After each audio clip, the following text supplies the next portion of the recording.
2021 সালের ডিসেম্বর মাসের ঘটনা। প্রতি বছরই আমাদের ফ্যামিলি শত ব্যস্ততার মাঝে থাকলেও নভেম্বর বা ডিসেম্বর মাসের দিকে দেশের কোনো না কোনো জায়গায় ঘুরতে যাবে। তো সেবার সিলেট যাওয়ার প্ল্যান হলো। ট্রিপে যাওয়ার ডেট ফিক্সড হয়ে গেল, আমাদের প্যাকিংও শেষ। কিন্তু আমরা যখন সিলেটের উদ্দেশ্যে রওনা হব ঠিক তখনই গ্রামের বাড়ি থেকে একটা কল আসে। আমার চাচাতো ভাই রোহান কল করেছিল, বলছিল যে ছোট চাচ্চু মারা গেছে। তো আর কিছু না ভেবে আমরা গ্রামের বাড়ির উদ্দেশ্যে রওনা দিই। বাড়িতে পৌঁছার পর আমরা এক অদ্ভুত দৃশ্য দেখি। আমরা দেখি যে ছোট চাচ্চু দিব্যি বাড়ির উঠানে দাঁড়িয়ে আছে এবং পরিস্থিতি স্বাভাবিক। আমার আব্বু কাউকে কিছু না বলে সরাসরি রোহানকে জিজ্ঞেস করতেছে সে কেন এরকম মিথ্যা কথা বলল। কিন্তু রোহান আব্বুকে উত্তর দিচ্ছে না। তিনি কি বলছেন সে নিজেই কিছু বুঝতে পারতেছে না। রোহানের এই উত্তরের পর আব্বু বিষয়টা ইগনোর করে, কিন্তু আমার দাদি জিজ্ঞেস করে বসে যে রোহান কি মিথ্যে বলেছে। কিন্তু আব্বু সেটার উত্তর না দিয়ে সরাসরি ঘরে চলে যায়। ঘটনা আরো সামনের দিকে যাওয়ার আগে বলি, আমরা গ্রাম ছেড়ে ঢাকায় এসেছি প্রায় 21 বছর হতে চলল। এর মাঝে আমরা খুব কম সময় গ্রামে এসেছি, কিন্তু কোভিডের সময় গ্রামে থাকতে হয়েছিল। আর ওই সময় সবার ব্যস্ততা কম থাকার কারণে আমাদের গ্রামের বাড়ি ঠিক করা হয়। এক কথায় বললে বাসা নতুন করে বানানো হয়। আসল ঘটনা এবার আসা যাক। রাতে খাবার দাবার খাওয়া শেষ হয়ে যায় সবার। রোহান আমাদের সবার দিকে তাকিয়ে থাকে, কেমন জানি রহস্যজনক মুচকি হাসি হাসলো। সেই সময় বিষয়টা কেউ খেয়াল না করলেও এটার উত্তর পাওয়া যায় রাত 12টার পর থেকে। রাত 12:40 রোহানের রুম থেকে ছেলে মেয়ের উভয় মিশ্রিত এক ভয়ঙ্কর কণ্ঠ শোনা যায়, আর মাঝে মাঝে ভয়ঙ্কর চিৎকারের শব্দও পাওয়া যাচ্ছিল। 12:45 আমরা রোহানের ঘরে গিয়ে যা দেখি তার জন্য মোটেও প্রস্তুত ছিলাম না। রোহানের চোখগুলো দিয়ে অনবরত রক্ত পড়ছে, হাত পা কেমন জানি উল্টো করে বিছানার উপরে বসে আছে সে। আর সেই একই কথা, তোরা সবাই মরবি, তোরা আমারে থাকতে দেশ নাই, তোরা সবাই মরবি। প্যারানর্মাল জিনিস নিয়ে হালকা ঘাটাঘাটি করার কারণে বিষয়টা আমি বুঝতে পারি এবং আমার দুইটি জিনিস মনে হয়। প্রথমটি হলো কোনো খারাপ জিনের কারণে হতে পারে, আর দ্বিতীয়টি হলো এটি কালো জাদুর কারণে হতে পারে। আমি সাথে সাথে 3 কুল পাঠ করা শুরু করি এবং আয়াতুল কুরসি পাঠ করা আরম্ভ করি। এগুলো পাঠকালীন সময় রোহান আমার দিকে তাকিয়ে এক বিশ্রী হাসি দিয়েছিল, যা এখনো আমার চোখে ভাসে। রোহান তার বিছানা থেকে এক লাফে আমার সামনে চলে আসে আর আমার গলায় ধরে উপরে তুলে ফেলে। ওর হাতগুলো তখন লোহার মতো শক্ত ছিল। 4-5 জন মিলেও ওর হাত ছড়াতে পারছিল না। আমি এক পর্যায়ে সূরা বাকারা পড়া শুরু করি। সূরা বাকারা 2 লাইন পড়ার মাঝে রোহান আমাকে ধাক্কা দিয়ে নিচে ফেলে দেয় এবং শুরু করে সে তাণ্ডব। আমরা সবাই ভয়ে রোহানের ঘরের দরজা আটকিয়ে দেই, কিন্তু রোহান জানালা ভেঙে আমাদের দিকে ভয়ঙ্কর হাসি দিয়ে তার তাণ্ডব করতে থাকে। আমি যখন সূরা বাকারা পড়া কমপ্লিট করে ফেলি তখন রোহানের তাণ্ডব কিছুটা কমতে থাকে, কিন্তু সে পূর্বের ন্যায় বিছানায় ভয়ঙ্করভাবে বসে আছে।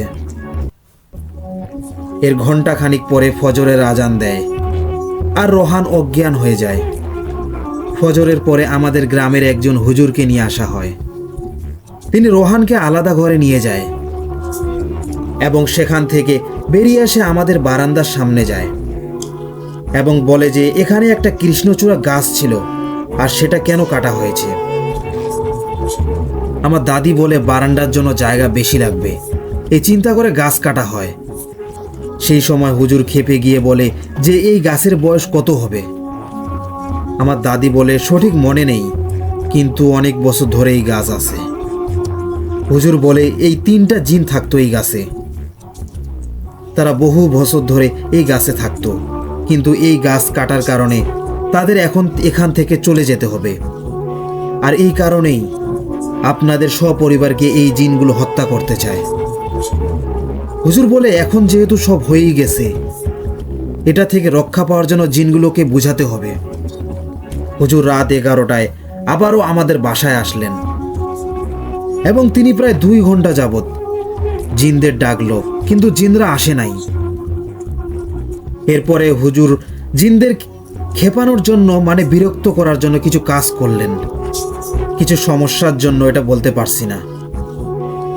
এবং জিনেরা এসে তাণ্ডব শুরু করলো, রুমের সব ভেঙে ফেলছে। আমি দেখলাম জিনের তাণ্ডবের কারণে হুজুর যেন ধাক্কা খেয়ে তার জায়গা থেকে কিছুটা সরে দাঁড়ালো।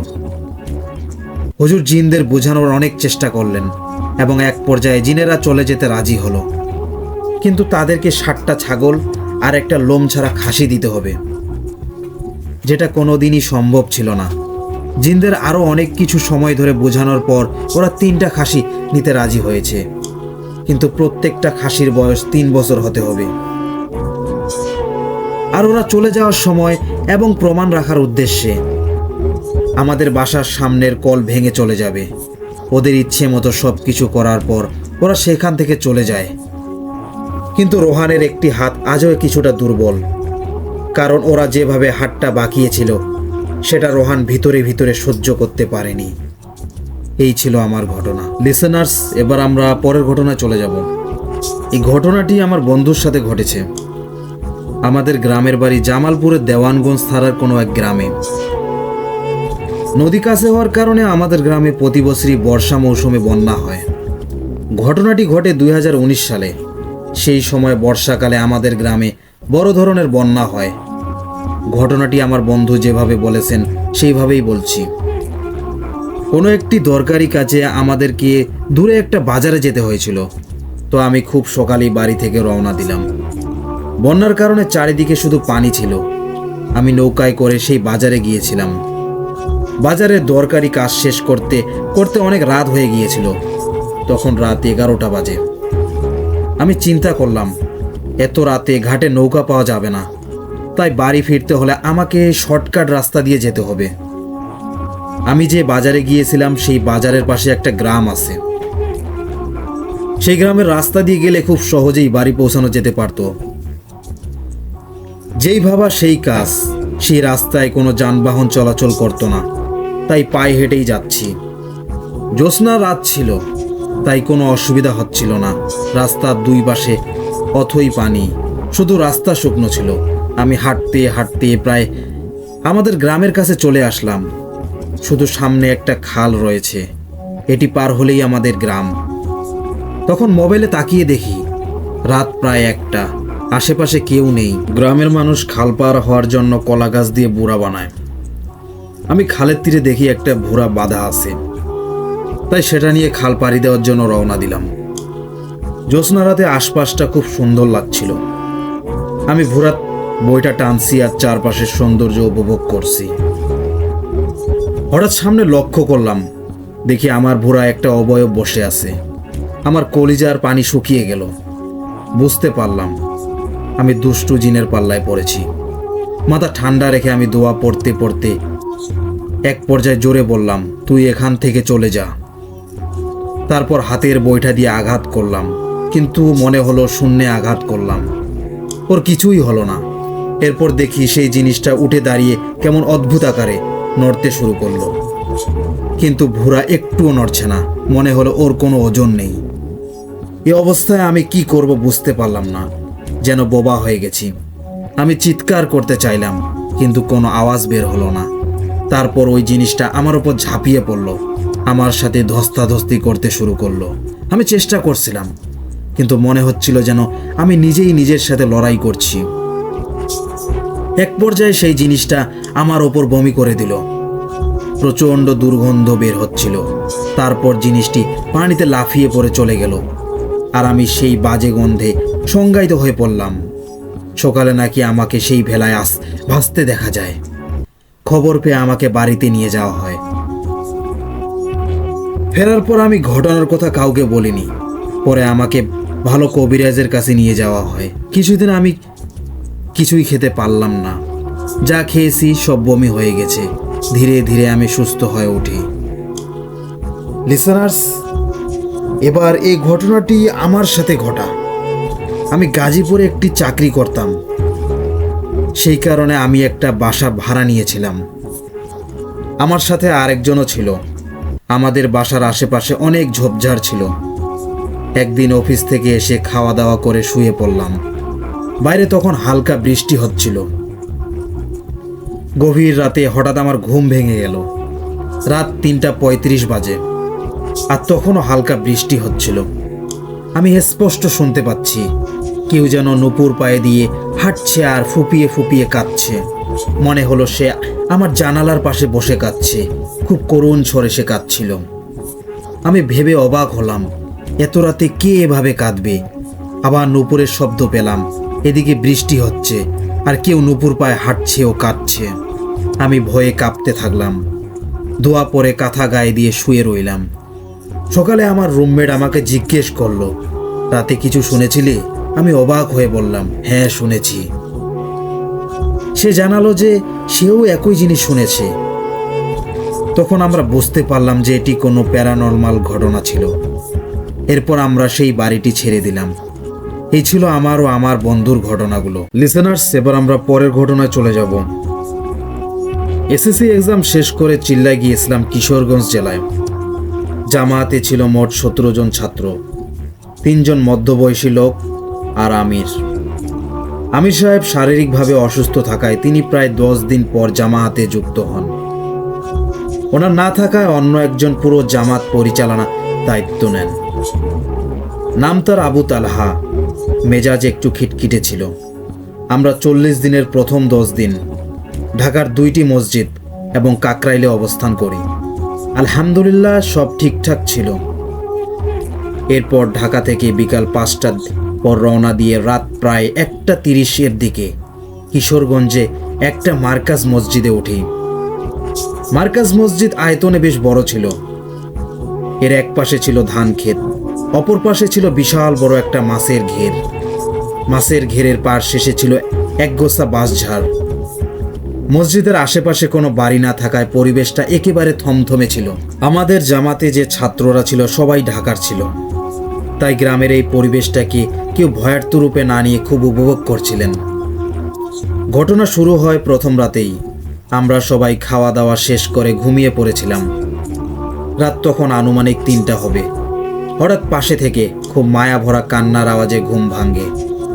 আমি এক লাফ দিয়ে ঘুম থেকে উঠে দেখি জামায়াতের সবাই একজনকে ঘিরে আছে।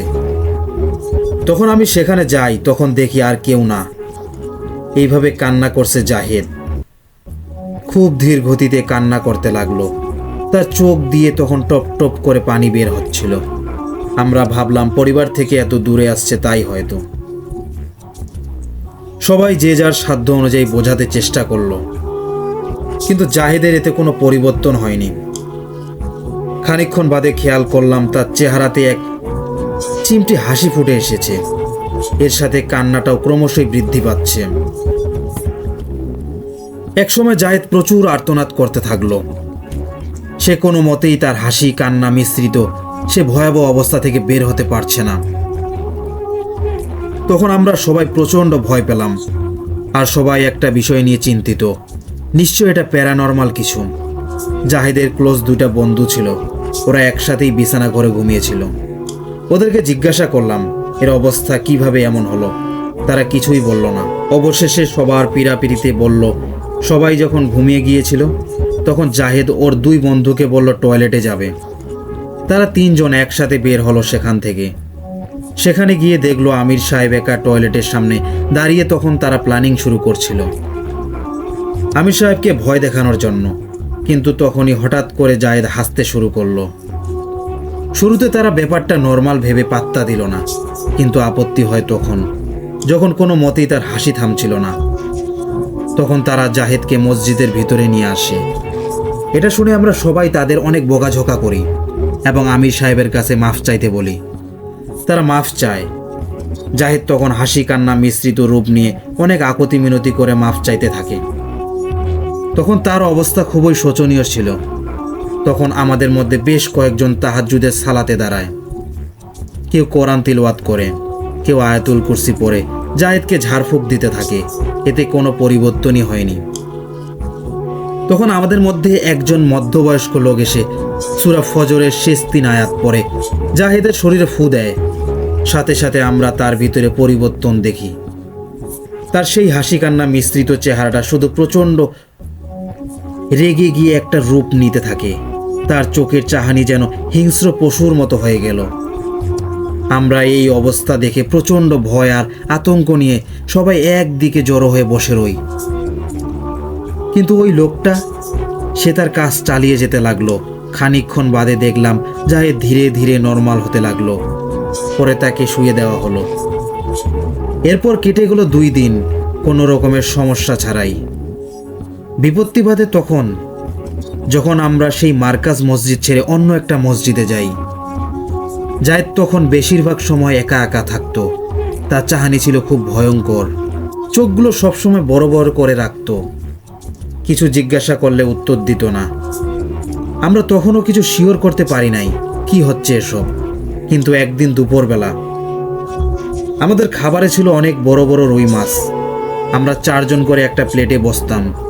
4 জনের জন্য বরাদ্দ ছিল 4 পিস মাছের টুকরো।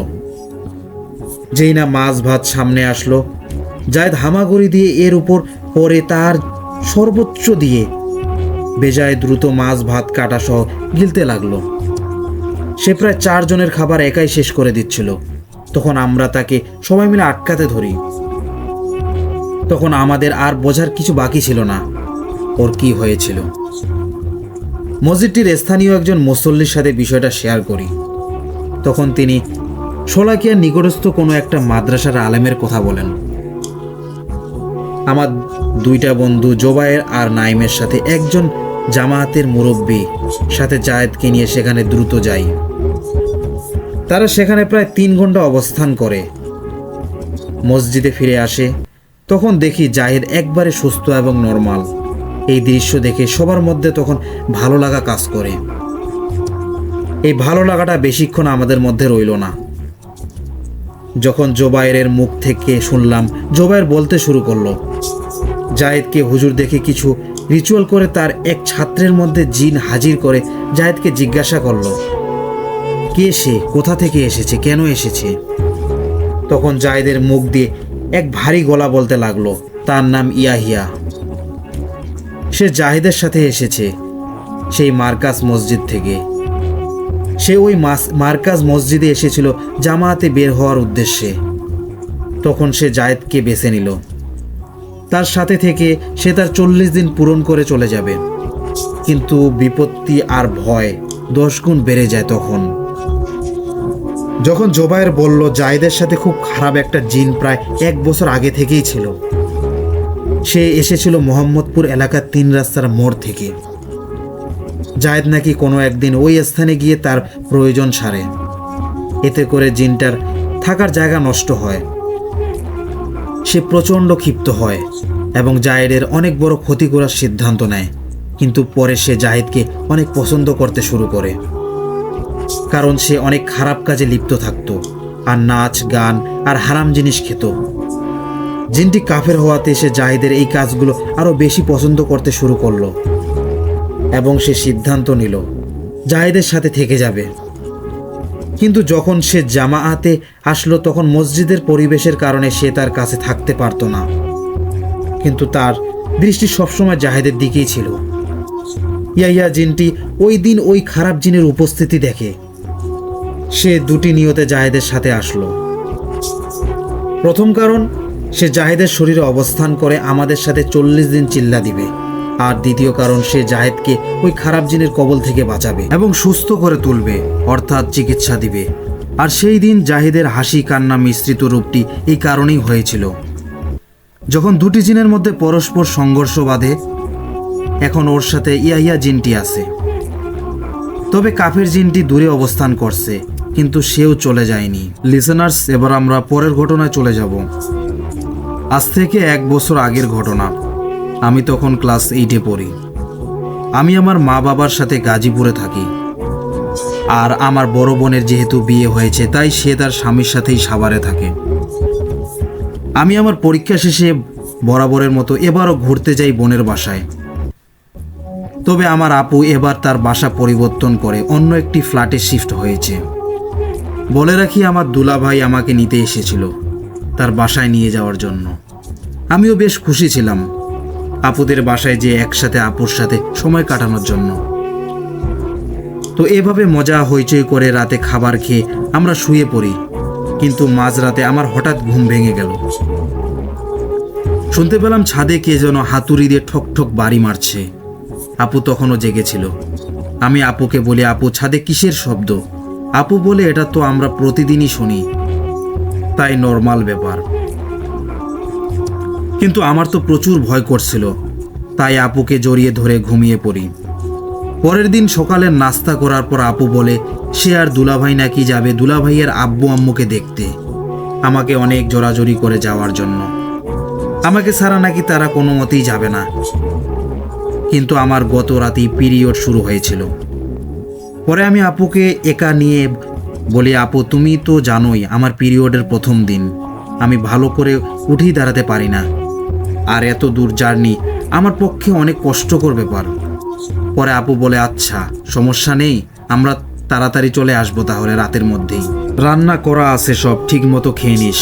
তারপর তারা চলে গেল এবং আবার বাসায় ফিরে আসার জন্য রওনা দিল। বিকেলের আগেই কিন্তু রাস্তায় এত জ্যাম থাকার কারণে তারা রাত 8টা বেজে গেছে, তাও বাসায় ফিরতে পারে না। তবে আমার সাথে ফোনে বারবার জিজ্ঞেস করছে খেয়েছি নাকি, এভাবে 10টা বেজে যায়, তারা এখনো আসে নাই।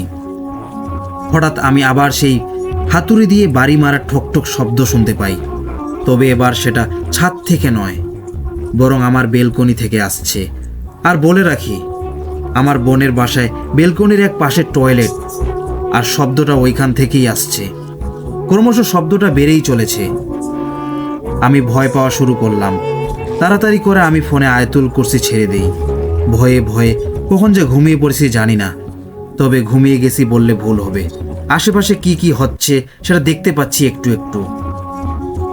তখনই আমি নিভু নিভু চোখে দেখতে পাই একটা বাচ্চা মেয়ে, আমার থেকে 3-4 বছরের ছোট হবে। সে আমার কাছ থেকে পাশ কাটিয়ে বেলকনির ওই ওয়াশরুমে চলে গেল হাঁটতে হাঁটতে। তখনই আমি আঁতকে উঠি, শোয়া থেকে উঠে পড়ি, কারণ আমি কিন্তু গভীর ঘুমেছিলাম না।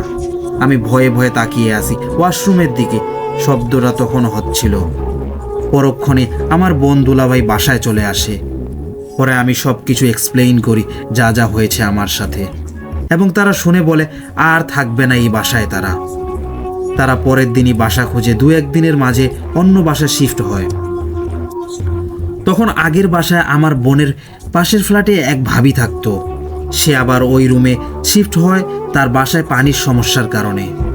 বলে রাখি, ওই ভাবির সাথেও একটা জিন থাকতো যে কিনা ভালো।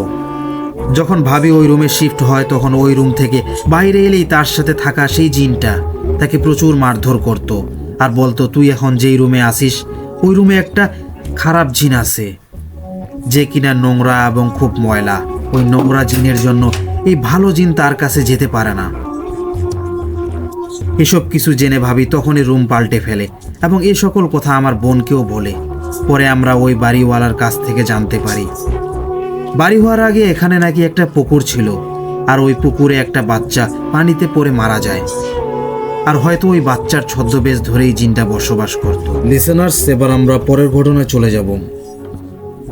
আমি আবাসিক এক মাদ্রাসায় শিক্ষকতা করি প্রায় 6.5 বছরেরও বেশি সময় ধরে। সেখানের পরিবেশ ছিল খুবই নীরব, আশেপাশে তেমন কোনো বস্তি ছিল না। আমাদের মাদ্রাসাটা ছিল 4 আর 5 তলার ছাদ জুড়ে। সেখানে দুপুরের পরিবেশটা থাকতো বেশ থমথমে, রাতে তো কোনো কথাই নেই। সেখানে একসাথে বেশি মানুষও থাকলে একটা ভয় কাজ করত। সেখানে আমি বহুবার বহু জিনিসের সামনা করেছি, কিছু সাহসের সাথে, কিছু ছিল অনেক ভীতিকর। সেখানে যে কিছু একটা ছিল সেটা আমি শুধু একাই উপলব্ধি করতে পারতাম প্রথম দিকে, পরবর্তীতে বাকিরাও করতে শুরু করে আস্তে আস্তে, কিন্তু আমি দমিয়ে রাখতাম। কিন্তু তারপরও তাদের মনে প্রশ্নের শেষ ছিল না। এরকম মনে হওয়ার কিছু কারণ আমি বলি। একদিন দুপুরবেলা আমি ছাত্রীদেরকে পড়াচ্ছিলাম 4 তলাতে। প্রচুর গরমের কারণে ছাত্রীরা বায়না করল 5 তলার খোলা বাতাসে গিয়ে পড়বে। কারণ 5 তলার উপরে টিনের ছাউনির সাথে সিলিং ফ্যান ঝোলানো ছিল। আশেপাশে অনেক গাছগাছালি ছিল বলে সেখানের পরিবেশ কিছুটা ঠান্ডা থাকতো। আমিও বারণ করলাম না, সবাইকে নিয়ে ছাদে চলে গেলাম। বলে রাখি, আমার হাতে তখন এক জোড়া স্বর্ণের রুলি ছিল, যেটা আমার হাতে অনেক চাপা হতো, সহজে খোলা যেত না। পরে ছাত্রীদের পড়া আদান প্রদান করে তাদেরকে ছুটি দিয়ে আমি সেই ঠান্ডা পরিবেশে একটু ঘুমাতে চাইলাম। কিন্তু মিনিট 5 পর কিছু বড় বড় রড ফেলার শব্দে আমার ঘুম ভেঙে যায়। 5 তলার ছাদে অনেক বড় রড রাখা ছিল। মনে হলো কেউ এদিক থেকে ওদিকে রডগুলোকে অত্যন্ত জোরে ছুঁড়ে ফেলছে। কিন্তু রডগুলো আমার সামনেই ছিল, যেমন ছিল তেমনিই আছে। তাহলে এত জোরে শব্দ কোথা থেকে আসলো? ঘুম ভাঙার পর হাতের পাশে একটু ঠান্ডা বাতাস অনুভব করলাম, আর পুরো ছাদে নিজেকে একা আবিষ্কার করলাম। ভয়ে তাড়াতাড়ি করে নিচে নেমে পড়লাম। নিচে গিয়ে বাচ্চাদের জিজ্ঞাসা করলাম কেউ তারা রড পড়ার শব্দ পেয়েছে কিনা, কিন্তু আশ্চর্যের বিষয় হলো এত জোরে শব্দ হওয়া সত্ত্বেও তারা কেউ শব্দ শুনতে পায়নি। বিষয়টা আমার কাছে একটু খটকা মনে হলো। মনের ভুল ভেবে উড়িয়ে দিলাম। কিছুক্ষণ পর খেয়াল করলাম আমার হাতে থাকা স্বর্ণের রুলি আমার হাতে নেই। আমার স্পষ্ট মনে আছে ঘুমানোর আগেও ওটা আমার হাতে ছিল, আর আমি সেটাকে নিয়ে ডিজাইনগুলোকে একটু পর্যবেক্ষণ করছিলাম হাতে থাকা অবস্থাতেই। আর সেটা খোলা সহজ ছিল না মোটেই। কেউ খুলে আমি নিশ্চিত টের পেতাম, কারণ চুড়ি দুটো আমার হাতে অনেক চাপা ছিল। কিন্তু একটা মনে মনে ঘোরপাক খাচ্ছিল একটা কথা আমার। তারপরও কাউকে কিছু না বলে দুজনকে সাথে নিয়ে তড়িঘড়ি করে ছাদে গিয়ে খোঁজ করা শুরু করলাম। একটা চুড়ি পেলাম বালিশের নিচে, আর অন্যটি অনেক খোঁজাখুঁজির পর দেখলাম যেখানে রডগুলো রাখা তার একদম মধ্যে ঢুকানো। চুরির শুধু একটু ঝলক দেখা যাচ্ছে। সেখান থেকে আমাদের মতো মানুষের ঢুকানো বা বের করা মোটেই সম্ভব না। আমার সাথে থাকা মেয়েগুলো বেশ অবাক হচ্ছিল। তাদের বুঝতে বাকি রইল না যে এখানে কিছু তো একটা আছে। পরের দিন পরিচালিকা আন্টিকে জানালাম আমার চুড়িটা যেন বের করে দেওয়া হয়। রীতিমতো তিনি কিছু লোক ডেকে রড সরিয়ে আমার চুড়ি বের করে দিলেন। লোকগুলো বের করার সময় লোকগুলোকে বলতে শুনেছি এখানে কিভাবে চুরি রডের ভিতরে ঢোকে। আরও অনেক কিছু তারা নিজেদের মধ্যে বলা বলি করলো। তারপর থেকে প্রতিদিন রাতে সবাই ছাদ থেকে চলে আসার পর কে যেন খুব জোরে জোরে রডগুলোকে টেনে এদিক ওদিক নিয়ে যেত। অনেক জোরে জোরে শব্দ হতো। এর আগেও এমন শব্দ পেতাম, কিন্তু তখন কম ছিল। রাত গভীর হওয়ার সাথে সাথে আওয়াজটা যেন প্রকট হতো। 4 তলাতে থাকা সবাই রড টানার শব্দ শুনতে পেত। দিন দিন সবাই অতিষ্ঠ হয়ে ওঠে। শব্দে কেউ ঘুমাতে পারতো না। অনেক দিন মেয়েরা শব্দ আসার সাথে সাথে গিয়েও দেখতো কিছু আছে কি না, কিন্তু তারা কিছুই দেখতে পেত না। রড যেভাবে ছিল সেভাবেই পড়ে আছে। দিন দিন শব্দের প্রকট আরো বেড়ে যেতে থাকে। তার মাঝেই একদিন দুপুরে ছাত্রীদের পড়া শেষ করে আমি সেখানেই একটু ঘুমিয়ে পড়ি। সেদিন মেয়েরা পুরো বিকেল কেউ না কেউ ছাদে ছিলই, তাই হয়তো আমার কোনো প্রবলেম হয়নি। আর কোনো শব্দও পাইনি। প্রায় সন্ধ্যা, তখন আমার ঘুম ভাঙে। কেউ তখন ছাদে ছিল না, সবাই নিচে চলে গেছে। তাই আমি তড়িঘড়ি করে সিঁড়ি দিয়ে নিচে নামছিলাম। ঘুম ঘুম চোখে আস্তে আস্তে নামছিলাম। হঠাৎ নিচের দিকে তাকিয়ে দেখি, আমি বিস্ময়ের সাথে চমকে উঠি। সিঁড়ির মাঝখানে যে অংশে ফাঁকা থাকে সেখানে কে যেন দাঁড়িয়ে আছে। তিনি সাধারণ মানুষের মতো নয়। তার কুৎসিত কালো পা ছিল ফ্লোর থেকে 1 হাত উপরে, আর মাথা আমি খুঁজে বের করতেই পারলাম না। মনে হলো সাদা রঙের পাঞ্জাবি তার গায়ে জড়ানো, আর আমার দিকেই ফিরে আসে। সাথে সাথে আমি আয়াতুল কুরসি পড়লাম, আর সেই সাথে ভয়ানক বিরাট বস্তুটি আমার সামনে থেকে উধাও হয়ে গেল। সেদিনের পর আর একা ছাদে যাইনি আমি কখনো। পরে নিচে গিয়ে সেদিনই পরিচালিকা আন্টিকে বিষয়টি জানাই। আন্টি পরদিন হুজুর নিয়ে পুরো বাসাকে বাঁধিয়ে দিলেন। এরপর কোনোদিন অন্য কোনো কিছু দেখতে পেলাম না, কিন্তু রডগুলো প্রতিদিনই কে যেন এপাশ ওপাশ করত। রড সরিয়ে ফেলা হয়েছিল কিছুদিন পর। এরপর সেখানে কিছু বেঞ্চ রাখা হয়েছিল। তারপর থেকে বেঞ্চও এপাশ ওপাশ করত। এসব এখনো চলমান, কিন্তু অভ্যস্ত হয়ে যাওয়ায় কেউ আর আগের মতো ভয় পায় না। লিসেনার্স, এবার আমরা পরের ঘটনা চলে যাব।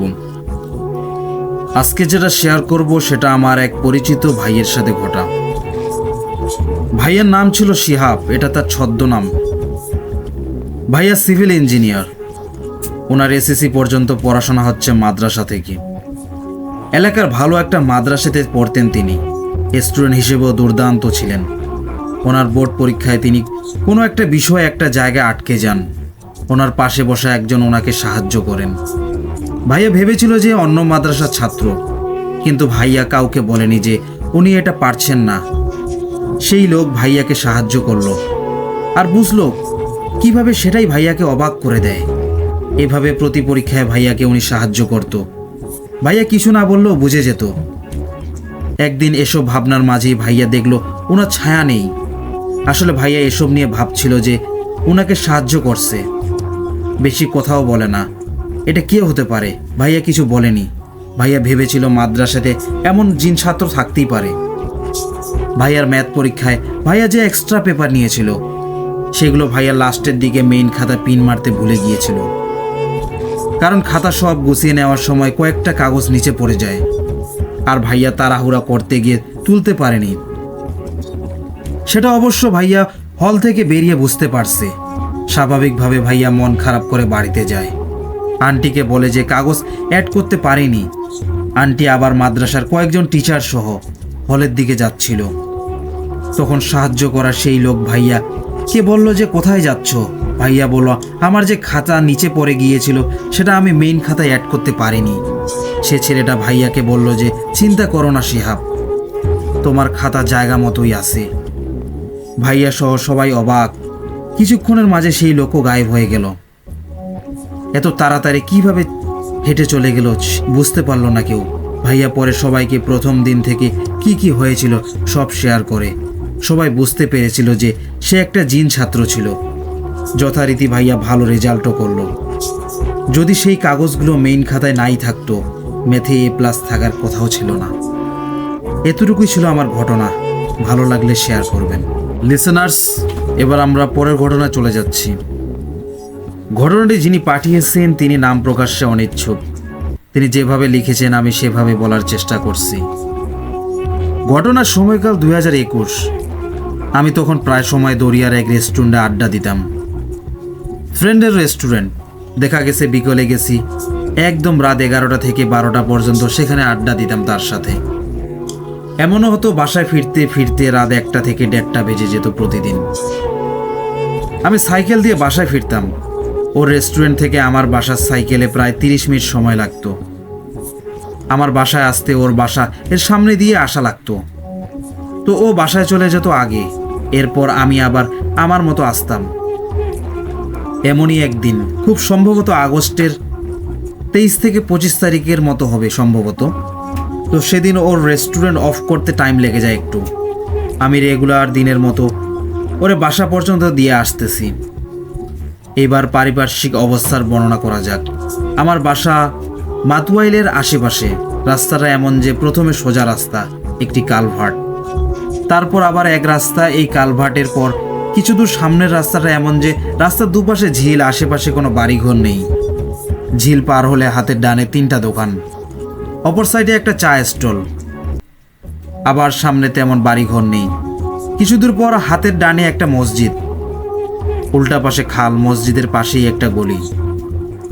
তারপর আবার সোজা রাস্তা, বাড়িঘর, মসজিদের পর কিছু কিছু চোখে পড়ে না তেমন একটা। যাই হোক, আমি সাইকেল চালিয়ে আসছি রাত 1টা কি 1:30টা। চারদিক নিশ্চুপ। এইদিকে একটা রিউমার রয়েছে যে এখানে লাইনের সিএনজিগুলো নাকি প্রায় সময় ওই ঝিলের রাস্তাটায় গলা ছাড়া কোনো এক অবয়বকে রাস্তা ক্রস করতে দেখে। যাই হোক, আমি এগুলো ভাবতে ভাবতে আসছি। ভয় করতেছিল না যদিও, কারণ এই রাস্তায় 1000 বার যাওয়া আসা করি। ছোট থেকে বাসায় যাওয়ার একটাই রাস্তা, চোখ বেঁধে দিলেও মুখস্থ এই রাস্তা পার করতে পারবো। যাই হোক, আসছি আমি। চারিদিকে নিরিবিলি। ব্রিজ পার হওয়ার পর ঝিলের ওই দিকে যেতে শরীরটা ভারী মনে হলো। প্যাডেলটা কিছুটা শক্ত হয়ে গেল আমার। বেশি জোর বেশি দিচ্ছি না। আশেপাশে আর তাকালাম না। ঝিলের মাঝামাঝি রাস্তা আসতেই দূর থেকে কুকুরের কান্নার সাউন্ড ভেসে আসলো। মনে হচ্ছিল আমাকে চারিদিক থেকে ঘিরে কুকুর ডাকতেছে। এই সামনে, এই পিছনে, এই ডানে। সবচেয়ে ভয়ঙ্কর ব্যাপার ঘটে যখন ঠিক কানের সামনে ফিসফিস করে বলে, কিরে এত দেরি কেন? আমি আরও জোরে প্যাডেল দেওয়া শুরু করি। কুকুরের ডাক আমাকে বৃত্তাকার করে ঘুরতেছে চারিদিকে। আমি শরীরের সর্বোচ্চ জোর খাটিয়ে প্যাডেল দিচ্ছি। তখন ভাবছি সামনে মসজিদ, ওইটাই আমার আশ্রয়। ওইখানে একবার যেতে পারলে আমি বেঁচে যাব। ঝিলের রাস্তাটা ক্রস করি, সামনে দেখি সেই ঝিলের পর হাতে ডানে 3টা দোকান দেখা যাচ্ছে একটু দূরে। নিবু নিবু লাইটের আলোতে আলো আধারি যেন হাতছানি দিচ্ছে আমাকে। সেখানে দোকানগুলো নামানো শাটারগুলো দেখা যাচ্ছে। আমি তখন দোকানগুলো থেকে মাত্র কিছুটা হাত দূরে ছিলাম। জোরে জোরে দম নেওয়ার শব্দে যেন নিজের ফুসফুসটা একটু জিরোতে চাচ্ছে। জাস্ট প্যাডেলগুলোর দিকে তাকিয়ে একটা দীর্ঘ শ্বাস ফেলে সামনে আবার দোকানগুলোর দিকে তাকিয়েই দেখি মাঝখানে দোকানটা ঠিক সামনে একটা লম্বা গ্রিলের একদম পাশে একটা কেউ দাঁড়িয়ে আছে। আলো আধারিতে দেখা যাচ্ছে তার পুরো শরীর। পায়জামার ফিতার যে ছোট ছোট দড়ি বা রশি টাইপ থাকে সেগুলো দিয়ে বাঁধা, অর্থাৎ হাজার হাজার রঙিন রশি, একদম হাজার হাজার প্যাটার্নের ডিজাইন সেখানে। এমন ছোট ছোট হাজার হাজার রশি দিয়ে তার পুরো শরীর মোড়ানো, মাথা পর্যন্ত। অবয়বটা হালকা কুঁজো হওয়া, মুখটা সামান্য নিচে ঝুঁকানো। আমার দিকে উল্টো ফিরেন নিচে তাকিয়ে আছে। হাত দেখা যাচ্ছে না, পায়ের দিকে খেয়াল করিনি। হাজার হাজার লক্ষ লক্ষ রশির ভারে যেন তার শরীরটা বেশ মোটা দেখাচ্ছে। আমি তার দিকে তাকিয়ে সামনে এগোচ্ছি। ঠিক যখন তারে ক্রস করব, ওই মুহূর্তে অবয়বটা জাস্ট ঘুরে আমার দিকে তাকাবে। এমন এক সিচুয়েশনে আমি জাস্ট আল্লাহ বলে মুখ সোজা ফিরিয়ে এত জোরে প্যাডেল দিই যে সাইকেল যেন হাওয়ায় ভাসতেছিল। আর এরই মধ্যে দূর থেকে আসা কুকুরের ডাকগুলো আমার একদম কাছে চলে আসে। মনে হচ্ছিল এই তো আমার এক হাত পিছন থেকে ডাকছে। না, এই তো সামনে একদম, না এই তো ডান দিকে। আমার তখন একটাই লক্ষ্য, ওই যে মসজিদ দেখা যাচ্ছে, ওইটাই আমার শেষ আশ্রয়। প্রায় সম্ভবত গতিতে আমি মসজিদের গেটে গিয়েই সাইকেল ফেলিয়ে মসজিদের গেটের বাইরের সিঁড়িতে বসে পড়ি। পরেক্ষণেই নিজেকে শান্ত করে হাতের ফোনটা বের করে চারিদিকে তাকিয়ে দেখি কই মসজিদ, কই আমি। এ তো সেই দোকানের সামনের সিঁড়ি, এই দোকানগুলোর সিঁড়ি যেখানে আমি ওই অবয়বটারে দেখেছি এই জাস্ট কিছু মুহূর্ত আগে। এইবার আর নিজেকে ধরে রাখা সম্ভব হয়নি। গালিগালাজ শুরু করে দেই। কি করবি কর, দাঁড়াইছি তো, আয় দেখি। আমার জাস্ট এতটুকুই মনে আছে। ঘুম ভাঙার পর দেখি আমি আমার বাসায় জিজ্ঞেস করলে বলে আমি নাকি নর্মালি 2টার দিকে বাসায় চলে আসি আর নর্মালি ঘুমায় যাই। যদিও বাসায় এইগুলো শেয়ার করিনি। লিসেনার্স, এবার আমরা পরের ঘটনায় চলে যাব। 2000 সালে সুনামধন্য এক কওমি মাদ্রাসায় হেফস বিভাগে পড়াশোনা চলাকালীন আমার খালামনির সাথে ফাতেহাতুস জোহরা নামের এক মেয়ের সাথে খুব ক্লোজ বন্ধুত্ব ছিল। দেশের বিভিন্ন দূর দূরান্ত থেকে মেয়েরা আসতো ওই মাদ্রাসায় পড়াশোনা করতে। মহিলা মাদ্রাসা হওয়াতে হোস্টেল থেকেই সবাই পড়াশোনা করত। আমার নানু বাড়ির পাশেই ওই মাদ্রাসা ছিল, যার ফলে খালামণি বাসা থেকে এসেই পড়াশোনা করতেন। তবে মাঝে মধ্যে ওনার বান্ধবীর সাথে হোস্টেলেই থাকতেন। 2000 সালে এখনের মতো সকলের হাতে হাতে মোবাইল ফোন না থাকায় কারো ফ্যামিলি নিয়ে তেমনটা জানার সুযোগও ছিল না। খালামণির ফ্রেন্ড ফাতেমা আন্টিকে যখনই জিজ্ঞেস করতেন ওনার বাড়ি এবং ফ্যামিলি নিয়ে, উনি বলতেন কুষ্টিয়া শহরের ওনার বাড়ি। মাঝে মধ্যে ক্লাস থেকে হোস্টেল থেকে উনি বের হতেন ঘণ্টাখানেকের জন্য। জিজ্ঞেস করলেই বলতেন মেহমানখানায় ওনার মা বাবা আসছেন, ওনাদের সাথে দেখা করতে গেছেন উনি। খালামণির সাথে নানুর বাসায় আসা যাওয়া করতেন। খালামণিও ওনার সাথে হোস্টেলে থাকতেন। এইভাবে ভালোই চলছিল ওনাদের সম্পর্ক। এর মধ্যে আমার নানা ভাই মারা যায়। চট্টগ্রামের রীতি অনুযায়ী 4 দিনের দিন মৃত ব্যক্তির আত্মার মাগফিরাত কামনা করে দোয়া মিলাদ মাহফিল করা হয় এবং উক্ত দোয়া মিলাদ মাহফিলে যারা উপস্থিত হন সেই সাথে বাকি সব আত্মীয় স্বজনদেরকেও দাওয়াত দিয়ে খাওয়ানো হয়, যেটাকে সহজ বাংলা ভাষায় মেজবান বলে থাকে। যথারীতি খালামণি ওনার মাদ্রাসায় সকল বান্ধবীর সাথে ফাতেমাতুস জোহরা নামের ওই ফ্রেন্ডকেও দাওয়াত দেন এবং সাথে বলে রাখেন ওনার মা বাবাকেও নিয়ে আসতে, যাতে কুষ্টিয়া অঞ্চলের লোক হয় চিটাগাংয়ের মেজবানের একটা অভিজ্ঞতা নিতে পারেন। কিন্তু মেজবানের দিন ওনার বাকি সব বান্ধবীরা আসলেও ওনার সেই বান্ধবীটা আসেন না। এতটা গভীর বন্ধুত্বের পরও নানা ভাইয়ের মেজবানে না আসাতে খালামণি ওনার সাথে রাগ করে ওনার সাথে কথা বলা বন্ধ করে দিয়েছিল। এরপর ওনাদের হেফস শেষ হলে যখন সবাই হোস্টেল ত্যাগ করে চলে যাচ্ছেন, ওই দিন ফাতেমা নামের ওনার বান্ধবীটা এসে ওনাকে জড়িয়ে ধরে কান্নাকাটি শুরু করে আর ওনাকে বলছেন, দয়া করে আমার পরিচয়টা গোপন রাখিও, তোমার কাছে অনুরোধ। সেই দিন আমি যদি যেতাম তোমাদের বাসায় আমার ফ্যামিলি নিয়ে তোমাদের দাওয়াতে, তাহলে তোমাদের সবার খাবার শেষ হয়ে যেত। আসলে আমি কখনো চাইনি তোমার পরিবারের অসম্মান হোক আমার জন্য। আমিও সেই আল্লাহর সৃষ্টি যিনি তোমাদের সৃষ্টি করেছেন, তবে আমি তোমাদের মতো মানুষ না, আমি জিন জাতি। এতদিন তোমাদের সাথে পড়াশোনা করেছি, আজ আমার যাওয়ার সময় হয়ে গেছে, তাই তোমাকে জানিয়ে গেলাম, পারলে আমাকে ক্ষমা করে দিও। ওনার কথা শুনে খালামণি ওইখানে সেন্সলেস হয়ে যায়। ঘণ্টাখানেকের ভিতরে খালামণির সেন্স আসলে বাকি সব মেয়েদের পাওয়া গেল। পুরো মাদ্রাসায় তন্ন তন্ন করে খুঁজেও, এমনকি বাস স্টেশনও খোঁজাখুঁজি করেও ফাতেমাতুজ জোহরা কিংবা ওনার পরিবারকে পাওয়া যায়নি। এখনও খালামণি ওনার বান্ধবীকে দেখতে পান, এখনও ওনাদের মধ্যে বন্ধুত্ব রয়েছে। যদিও খালামণি ব্যতীত আমরা কেউ দেখতে পাই না ফাতেমাকে। এটি সম্পূর্ণ একটি বাস্তব এবং সত্য ঘটনা। বিশ্বাস করা না করা একান্তই আপনাদের ব্যাপার। প্রিয় লিসেনার্স, ঘটনাগুলো ভালো লেগে থাকলে লাইক কমেন্ট করে জানান। আপনাদের লাইক কমেন্টগুলো আমাদের নতুন ঘটনা দিতে উৎসাহিত করে। প্রিয় লিসেনার্স, আপনাদের সাথে ঘটে যাওয়া ঘটনা পাঠাতে পারেন। আমাদের ডেসক্রিপশন বক্সে জিমেল আইডি দেওয়া আছে, bhudfmrat@gmail.com। অনেক ধন্যবাদ আপনাদের সবাইকে ধৈর্যের সাথে ঘটনাগুলো শুনে থাকার জন্য।